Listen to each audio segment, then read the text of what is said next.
Hi, my name is Colin Graham, and I'm the animation director on Watch Dogs 2. Today we want to give you a look at our free roaming demo and give you a more detailed look at the open world and the Bay Area. This video is recorded from an alpha build of Watch Dogs 2 running on PS4. In Watch Dogs 2, we've expanded our hacking tools to give the players more options. By tapping and releasing the L1 shoulder button, we can do a contextual quick hack on this person. If we want more hacking options, we simply hold the L1 button while focusing on our target. Now we can see that there's 4 contextual hacks available on this car. Using the L1 button in 2 different ways allows the players to have fast access to the most common hacks, but it also opens up additional contextual hacks. This gives the player more hacking options than before. We've also added a NetHack view to the hacking toolkit, which allows you to toggle a digital filter to see the world like a hacker. We can easily pick out hacking opportunities and also pick out strange digital signals and data anomalies that are of interest to us. The orange signal indicates that there's a person whose digital profile has interesting properties for us to investigate. So let's take a closer look. When we're exploring the world, NetHack is a very useful tool to help us identify people or items of interest. It's a really good idea when you explore the open world to use your NetHack and look around, because you never know what you'll find. We can hack into his phone and read his text messages to get a clue about what's happening. As a hacker, it's really easy for Marcus to get someone's personal information.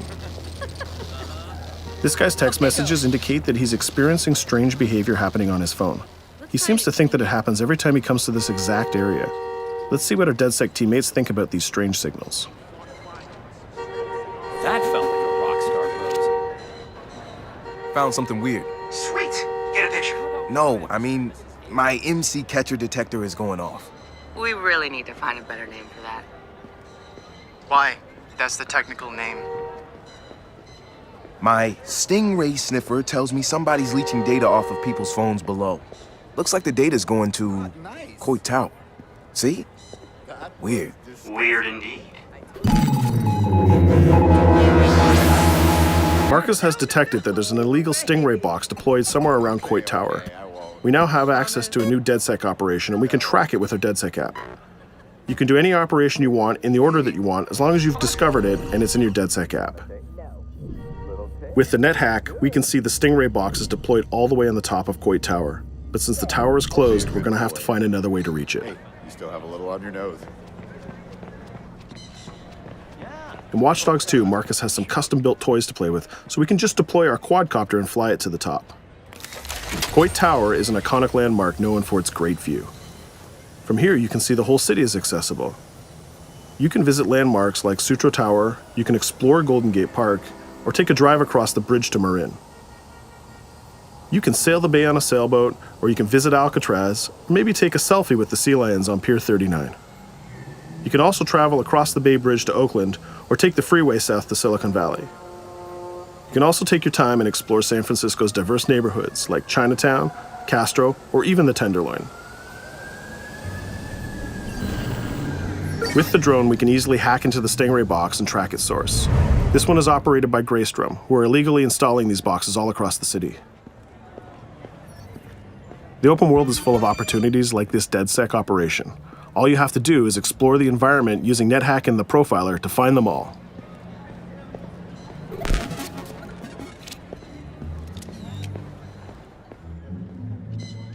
There we go. This one has a breadcrumb trail I can follow. Nice. Where's it go?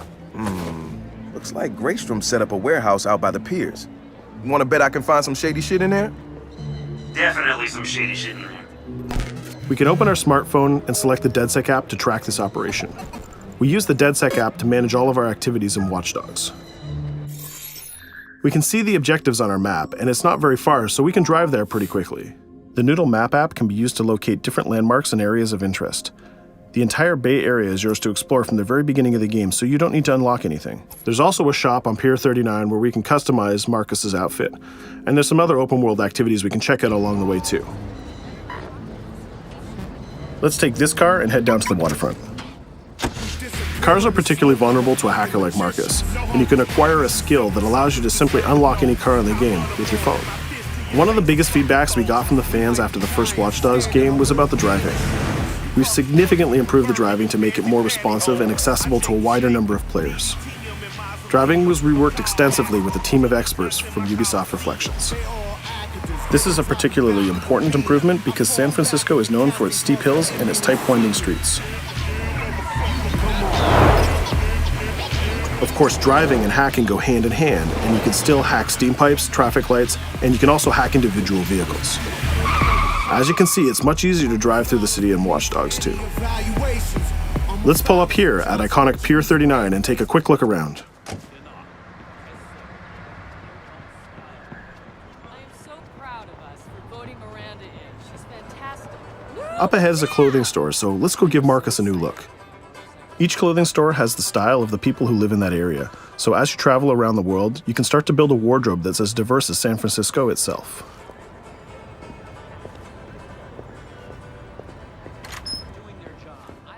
There are over 700 unique items of clothing that Marcus can purchase to wear, with over 1 billion possible combinations.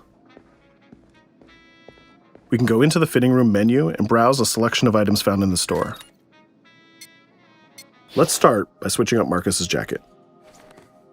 Each item of clothing in the shop is handcrafted to fit Marcus's overall look. You can mix and match any pieces of clothing you want. You can change your hat, glasses, face mask, bag, shirt, pants, and shoes. There's some nice Normcore hoodies in here, but I think we should go with the shirt with the giant skull on it. Let's take a look at what we got for shoes. Since people who come to Pier 39 are often tourists, we have styles of shoes that they would buy.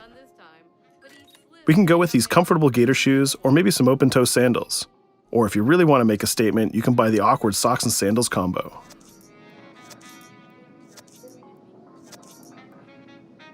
In the end, though, I think we should go with Stars and Stripes Chucks.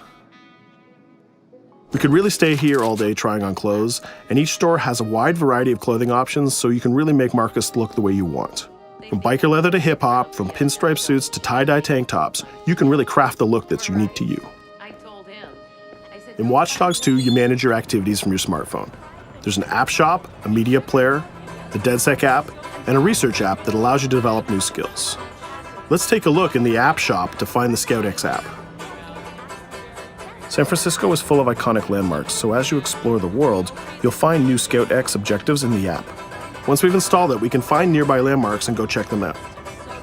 When you visit San Francisco, there's so many great landmarks to visit.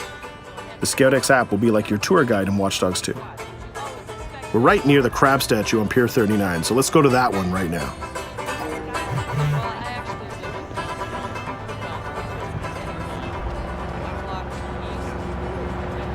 These tourists have the right idea. We'll just pop open our phone and select our camera and take a picture of this giant crab. Let's make it a selfie and use the California Vibe filter.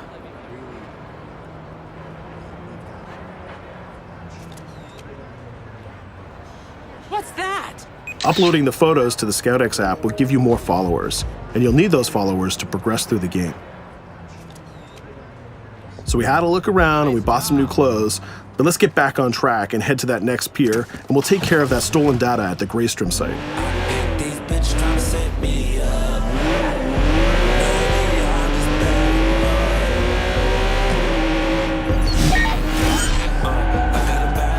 We can see the objective marker in our minimap, and it's also displayed in orange at the end of the pier. Let's park our car past the scissor lift and go scout the place on foot. Operations in Watch Dogs 2 are almost always a free approach, so you can go after the objective from any direction. Let's start by getting into cover and scouting our enemies and see if we can spot the objective. From there, we can make a plan of attack. We can launch our drone and scout the area. We can use our NetHack view to see that there are guards patrolling the rooftop, and the objective is in a small office. There are also some civilian workers that might notice us, so we need to avoid them too. In the NetHack view, we can see that the door is electronically locked, but it can be bypassed by a junction box on the lower level. The connection is shown in a red line. Unfortunately, that box is protected by an armed guard and an attack dog. So we'll probably have trouble if we try to sneak past the dog in person, but luckily Marcus has another toy, which is the RC Jumper. This little guy is small and much harder for enemies to detect. The RC Jumper is another DedSec gadget that gives Marcus a different way to approach obstacles in the layout. The RC Jumper has this cool little robotic arm that's been hacked into the body. This allows him to physically interact with objects and allows Marcus to stay safely hidden. Now the junction box is unlocked and we can open the door upstairs. We can hack that scissor lift that we passed on the way in and reach the rooftop.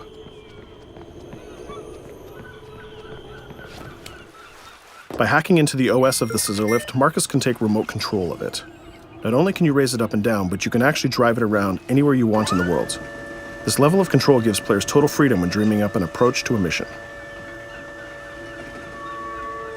Our first challenge is to get past the guard in front of us. So let's hack into the security camera and see how he might be vulnerable.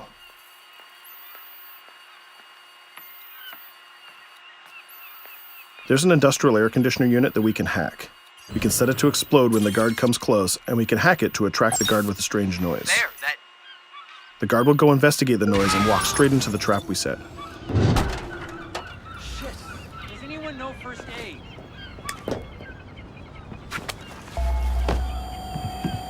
And just like that, we've taken out the guard, created a distraction, and slipped into the compound.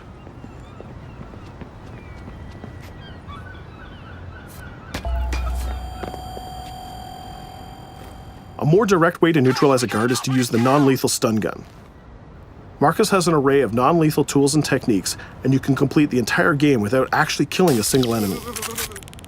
Since we already unlocked this door with our RC jumper, we can just quick hack it to open it. Now we're in the room, we just need to install one of our custom DedSec boxes into this Bloom terminal, and we've completed our final objective. All that's left to do now is escape undetected. Each operation we undertake will give us more followers. And more followers will allow you to take on even bigger operations. So let's get off this pier and explore a little bit more.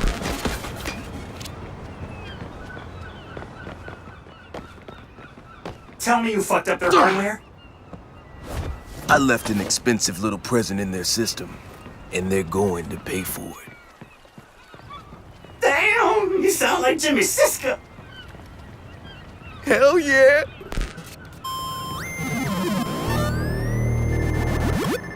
Up ahead, we'll notice there's another player hanging about.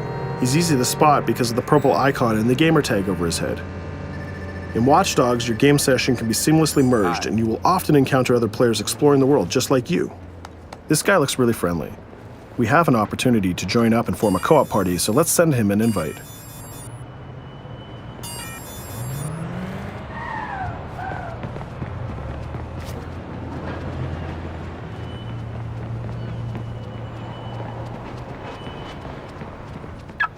Now that we're joined in a session, we can complete co-op missions together and take on even bigger and tougher targets. 2 hackers are better than 1.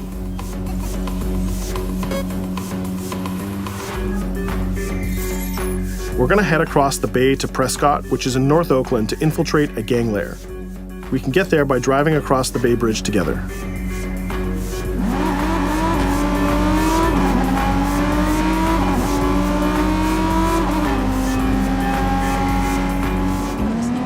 Alright, we can see that we're in a much different neighborhood than before. This is Prescott, a subdistrict of North Oakland, and the location of our next co-op operation. With our partner, we can go together and activate this mission.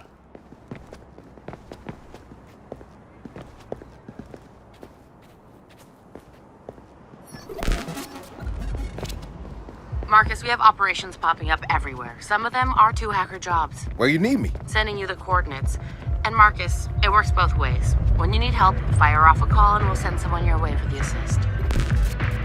This area is a free approach, so we can tackle it any style we want.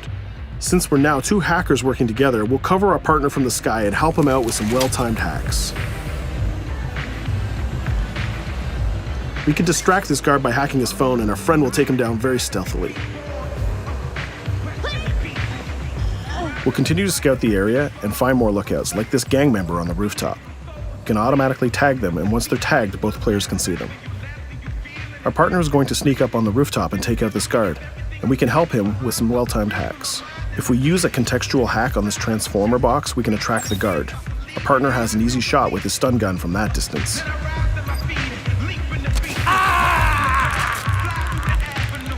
Using the NetHack view again, we can see that there's a lockbox connected by red connection lines to a room on the other side of the compound. Inside this room, we see our 2 targets meeting up, and it's a perfect place to take them down simultaneously. We need to get that box unlocked and get into that room. As we continue to scout this area, we can see this compound has a lot more guards than the last one, and they look very heavily armed. We'll need to take care of these guards if we get detected. There's also a car parked in the garage, so we might need that to escape later. Let's go back to our friend and get him to disable that junction box so we can unlock the door to our target. The drone has a lot of flexibility, and it's small and hard to detect, but the trade-off is that you can't physically interact with objects like this junction box. But it's not a problem for our man on the ground to do that for us. The signal lines have changed from red to blue, so now we know that we can open the doors and get to our targets. Scouting phase is done, so let's get up on that rooftop with our partner and get close enough to neutralize these enemies. We can hack these junction boxes and set a proximity trigger on them. They'll explode if an enemy passes through them, but they won't be triggered if we pass through them ourselves. We can also deploy electroshock mines from our inventory, and they're fully hackable too. It's a good idea to leave traps for your enemies in case they try to flank you. Our partner is camped out by the door ready to rush into the room, but we're going to create a distraction first. We'll get into position behind these crates, and this time we'll launch our RC jumper. Once our partner opens the door, we'll zip in and create a distraction.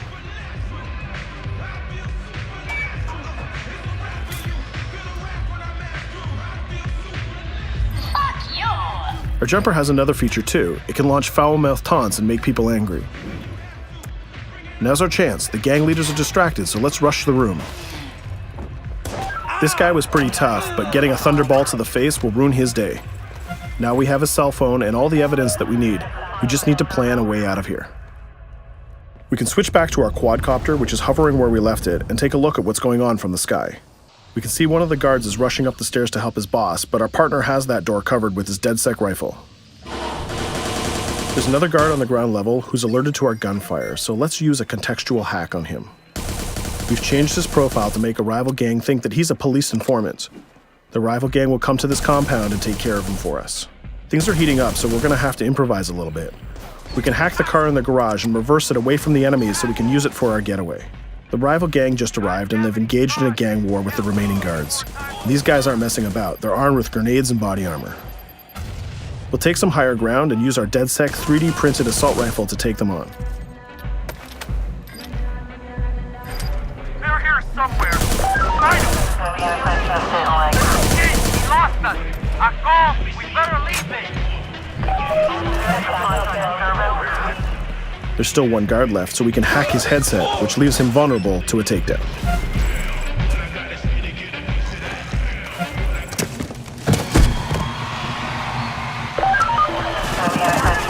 Let's take our stolen ride and get out of here before cops show up.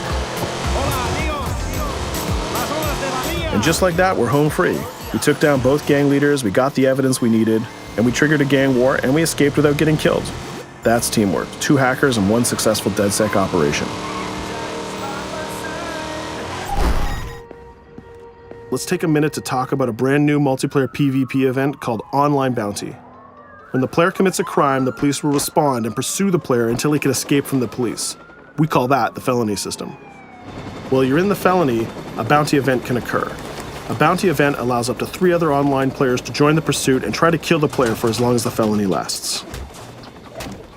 As the target player of the bounty, your objective is to evade the felony and the pursuing players. Rewards are given for neutralizing the hunters. And the objective of the hunters is to neutralize the target player. Bounty is a seamless PvP event that's triggered by your player style and how you interact with the police. If you are the type of player who's always in conflict with police, you'll have a higher chance of having a bounty placed on you. But if you can neutralize the hunters, you'll get additional rewards. I hope you've enjoyed our walkthrough of the open world of Watch Dogs 2, and I hope to see you online November 15th.